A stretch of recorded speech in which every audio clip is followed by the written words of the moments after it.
قرآن مجید کی تلاوت کرنی چاہیے، استغفار کرنی چاہیے، تو میری اولاد کھڑی ہوگی۔ اگر میں نے قرآن کی تعلیم ان کو نہیں دلوائی، ان کو کسی چیز کا معلوم نہیں ہے، وہ بھی دوسرے رشتہ داروں کے ساتھ وہ بھی واپس چلے گئے، ان کی آہٹوں کی آواز میں سن رہا ہوں اور میرے اوپر گھبراہٹ ہے، میں پسینہ پسینے ہوں۔ اسی دوران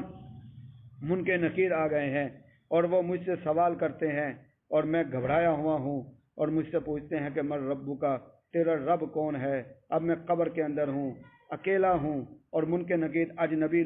فرشتے میرے سامنے آئے ہوئے ہیں، اور اگر میں گناہ گار ہوں، اگر میری پوری زندگی گناہوں میں گزری ہے تو بدصورت شکل کے منکر نکیر آئے ہیں، اگر میری پوری زندگی نیکی کے ساتھ گزری ہے تو خوبصورت منکر نکیر آئے، فرشتے آئے ہیں، منکر نکیر فرشتے آئے ہیں۔ ہاں، میری تو زندگی پوری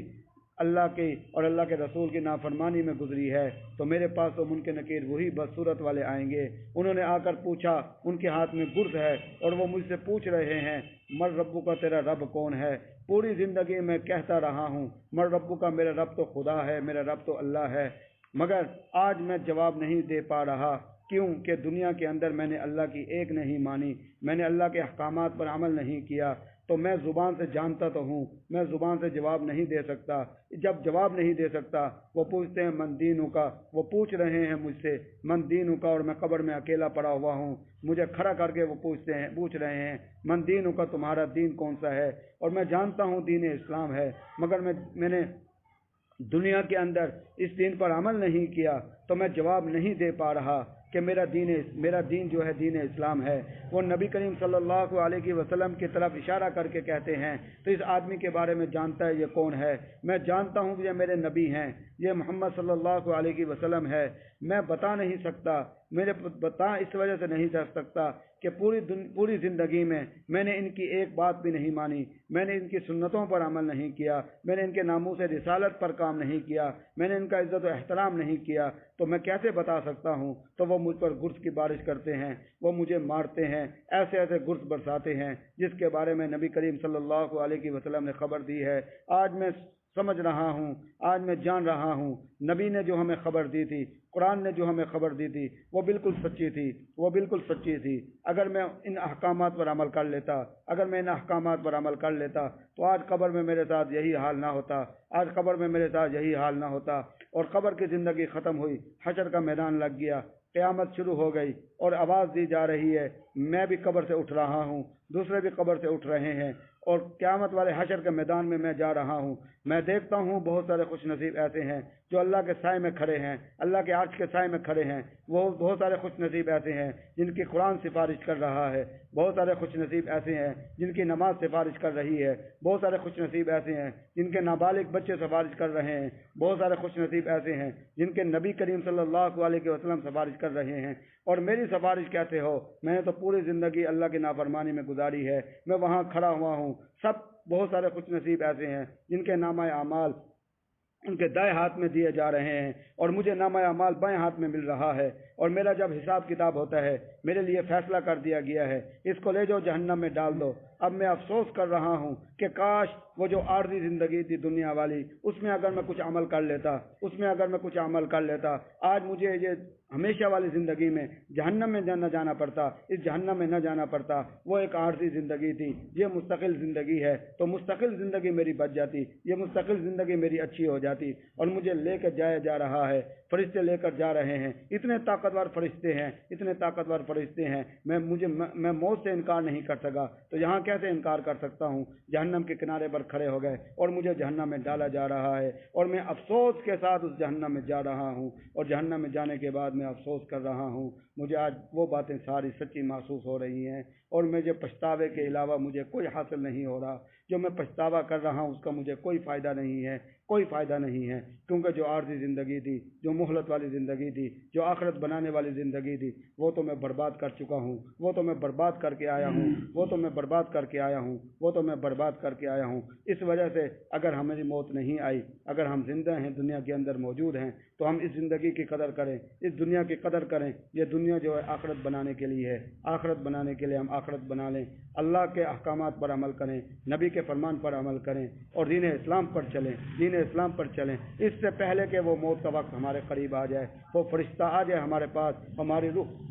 کو قبض کر لے۔ کوئی معلوم نہیں کہ کس وقت وہ فرشتہ آ سکتا ہے، کسی موت کا کسی کو کوئی معلوم نہیں ہے، کسی وقت بھی اس کی موت ہو سکتی ہے، کسی وقت بھی موت ہو سکتی ہے۔ اس سے پہلے کہ اس کی موت آئے، اس سے پہلے آدمی موت کی تیاری کر لے، قبر کی تیاری کر لے، قیامت کی تیاری کر لے، حشر کے میدان کی تیاری کر لے۔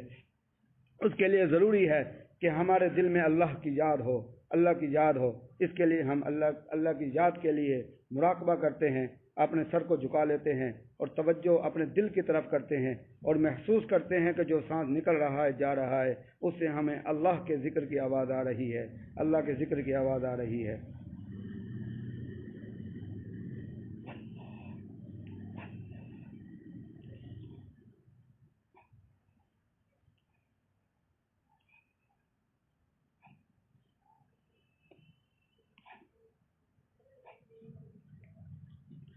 الحمد للہ رب العالمین الرحمن الرحیم مالک یوم الدین اللہم صلی علی سیدنا و مولانا محمد وعلی آل سیدنا و مولانا محمد وبارک وسلم۔ یا اللہ یا رحمان یا رحیم، یا اللہ ہم گناہ گار ہیں، یا اللہ ہم گناہ گار ہیں، یا اللہ ہم گناہ گار ہیں، یا اللہ ہمارے گناہوں کو بخش دے، یا اللہ ہمارے گناہوں کو بخش دے، یا اللہ ہمارے خطاؤں کو معاف فرما دے، یا اللہ ہمارے خطاؤں کو معاف فرما دے۔ یا اللہ جو وبا آئی ہوئی ہے، یا اللہ جو عذاب تیری طرف سے آیا ہوا ہے، یا اللہ اس کو دور فرما دے، یا اللہ اس کو دور فرما دے، یا اللہ ہماری حفاظت فرما۔ یہود و نصارہ ہمیں دھوکہ دے رہے ہیں، یا اللہ یہود و نصارہ ہمیں دھوکہ دے رہے ہیں، وہ کہہ رہے ہیں کہ مسجدوں کو غیر آباد کر دو، یا اللہ وہ کہہ رہے ہیں کہ اللہ کے گھر کو غیر آباد کر دو، اللہ کے گھر کو غیر آباد کر دو۔ یا اللہ وہ ہمیں دھوکہ دے رہے ہیں، ان کے دھوکے سے ہمیں بچا، یا اللہ اس کے دھوکے سے ہمیں بچا۔ یا اللہ دنیا کے اندر جو ہم سے ناراض ہوتا ہے وہ ہمیں اپنے گھر میں نہیں آنے دیتا، یا اللہ لگتا ہے تو ہم سے ناراض ہے، تو ہم سے ناراض ہے، یا اللہ تو ہمیں اپنے گھر میں تو نہیں چاہتا کہ ہمارے گھر میرے گھر میں آئے، یا اللہ ہم سے راضی ہو جا، یا اللہ ہم سے راضی ہو جا، ہمیں اپنے گھر سے دور نہ فرما، دور نہ کر، یا اللہ ہمیں اپنے گھر سے دور نہ کر، یا اللہ ہمیں اپنے گھر سے دور نہ کر، یا اللہ ہم سے راضی ہو جا۔ یا اللہ یہ سب تیرے اختیار میں ہے، تیری قدرت میں ہے، جب تک تو نہیں چاہے گا، یا اللہ جب تک تو نہیں چاہے گا یہ وبا ختم نہیں ہوگی، یا اللہ جب تک تو نہیں چاہے گا یہ وبا ختم نہیں ہوگی، یا اللہ جس کی تو حفاظت نہیں کرے گا، یا اللہ اس کو وبا نہیں، جب تک تو جس کی حفاظت کرے گا اس کو یہ وبا کچھ بھی نہیں کہہ سکتی، یہ کرونا وائرس کچھ بھی نہیں کہہ سکتا، یا اللہ کچھ بھی نہیں کہہ سکتا، جس کی تو حفاظت کرے گا وہ کرونا وائرس سے بچا رہے گا۔ یا اللہ معیشت بھی برباد ہو رہی ہے، روزگار بھی برباد ہو رہا ہے، یا اللہ ہم بہت پریشان ہیں، یا اللہ ہم بہت پریشان ہیں، یا اللہ ہماری پریشانیوں کو دور فرما، یا اللہ ہماری پریشانیوں کو دور فرما۔ یا اللہ ہم تجھ سے معافی مانگتے ہیں، اپنے گناہوں سے توبہ کرتے ہیں، یا اللہ ہمارے گناہوں کو معاف فرما دے، یا اللہ ہمارے گناہوں کو معاف فرما دے۔ یا اللہ ہم تجھے اس محبت کا واسطہ دیتے ہیں جو محبت تمہیں اس قاری ظفر محمود طاہر صاحب کے ساتھ ہے۔ یا اللہ اس معذوری کی حالت میں بھی یا اللہ تجھے ان سے محبت ہے تو اس حالت میں بھی ان سے دین کا کام لے رہا ہے۔ یا اللہ تجھے اس محبت کا واسطہ دیتے ہیں تو ہم پر رحم فرما، یا اللہ ہم پر رحم فرما، یا اللہ ہم پر رحم فرما۔ یا اللہ ہم تمہیں تیرے نبی کی محبت کا واسطہ دیتے ہیں، یا اللہ اس نبی کی محبت کا واسطہ دیتے ہیں تو ہم پر رحم فرما، یا اللہ رحم فرما، یا اللہ رحم فرما، یا اللہ رحم فرما، یا اللہ رحم فرما۔ مسجدوں کو آباد فرما، یا اللہ اپنے گھروں کو ہمارے ہاتھوں سے آباد فرما، یا اللہ ہمیں ہمارے ہاتھوں سے غیر آباد نہ فرما، یا اللہ ہمیں آباد کرنے والا بنا، یا اللہ غیر آباد کرنے والا نہ بنا۔ یا اللہ مسجدوں کو اپنے گھروں کو آباد کرنے والا بنا، غیر آباد کرنے والا نہ بنا۔ یا اللہ جو ہمارے حکمران ہیں یا اللہ وہ یہود و نصارہ کی باتوں میں آ رہے ہیں، یا اللہ یہود و نصارہ کی باتوں میں آ رہے ہیں، یا اللہ ان کو ہدایت نصیب فرما، یا اللہ ہمیں بھی ہدایت نصیب فرما۔ یا اللہ ان کے نصیب میں اگر ہدایت نہیں ہے، یا اللہ ان کے نصیب میں اگر ہدایت نہیں ہے ان کا رعب طاری فرما دے، یا اللہ ان پر رعب طاری فرما دے۔ یا اللہ ان کی جرت نہ رہے کہ تیرے مسجدوں کو، تیرے گھروں کو، یا اللہ کسی کی جرت نہ رہے تیرے گھروں کو غیر آباد کرنے کے لیے، تیرے گھروں کو بند کرنے کے لیے، یا اللہ کسی دین کے کام کو بند کرنے کے لیے ان کی جرت نہ رہے، ان پر رعب طاری فرما دے، یا اللہ رعب طاری فرما دے۔ یا اللہ ان کے مشن کو، ان کے پلاننگ کو یا اللہ ناکام فرما دے، یا اللہ ناکام فرما دے۔ یا اللہ تمام دین کے کام کرنے والوں کی حفاظت فرما، یا اللہ تمام دین کے کام کرنے والوں کو حفاظت فرما۔ یا اللہ جتنے لوگ تیرے ذکر کے لیے یہاں جمع ہوئے ہیں یا اللہ ان کی دنیا کی کامیابی عطا فرما،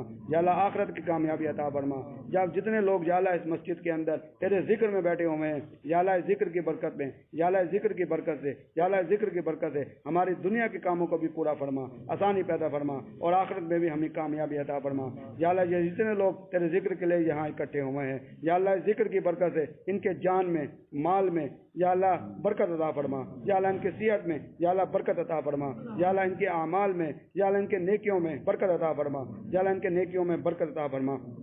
یا اللہ جو لوگ اس مسجد کے ساتھ، اس مرکز کے ساتھ تعاون کرتے ہیں، یا اللہ تعاون کرتے ہیں، یا اللہ تعاون کرتے ہیں، یا اللہ تو ان کے ساتھ تعاون کر، یا اللہ تو بھی ان کے ساتھ تعاون کر، یا اللہ تو بھی ان کے ساتھ تعاون کر، ان کو دنیا آخرت کی نعمتیں عطا فرما، یا اللہ ان کو دنیا اور آخرت کی نعمتیں عطا فرما۔ یا اللہ جو لوگ اس مسجد کے ساتھ، اس مدرسے کے ساتھ تعاون کرتے ہیں، یا اللہ ان کی زندگی، دنیا اور آخرت والی زندگی بہتر فرما دے، یا اللہ ان کی پریشانیوں کو دور فرما دے، یا اللہ ان کی پریشانیوں میں دور فرما دے، یا اللہ ان کے رزق میں برکت عطا فرما، اس تعاون کی وجہ سے برکت عطا فرما، یا اللہ برکت عطا فرما، یا اللہ برکت عطا فرما، یا اللہ اس مسجد کو، یا اللہ اس مدرسے کو قیامت تک کے لیے مرکز عطا فرما، مرکز بنا دے، دین کا مرکز بنا دے۔ یا اللہ قاری ظفر محمود صاحب کو، یا اللہ قاری ظفر محمود صاحب کو اجر عظیم عطا فرما، یا اللہ اجر عظیم عطا فرما، ان کو اپنی شان کے مطابق یا اللہ ایسی معذوری کی حالت میں تیرے دین کا کام کر رہے ہیں، یا اللہ اپنی شان کے مطابق، یا اللہ ان کے اعمال کے مطابق نہیں بلکہ ان کی محنت کے مطابق نہیں، یا اللہ اپنی شان کے مطابق اجر عظیم عطا فرما،